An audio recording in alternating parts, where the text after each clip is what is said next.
સૌરાષ્ટ્રથી મધ્ય ગુજરાતને જોડતો એકમાત્ર બ્રિજ એટલે ગંભીરા મુજપુર બ્રિજ દુર્ઘટના બાદ નોકરિયાત વર્ગને મોટી સમસ્યા છે તે ઊભી થવા પામી છે।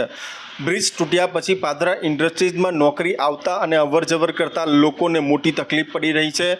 ગંભીરા બમન ગામના યુવાનો નાવડીમાં બેસી કંપનીમાં નોકરી જવા માટે મજબૂર બન્યા હોય તે પ્રકારનો વિડીયો હાલ સામે આવ્યો છે। બ્રિજ તૂટ્યાની સાથે જ અનેક લોકોની રોજગારી છીનવાઈ છે।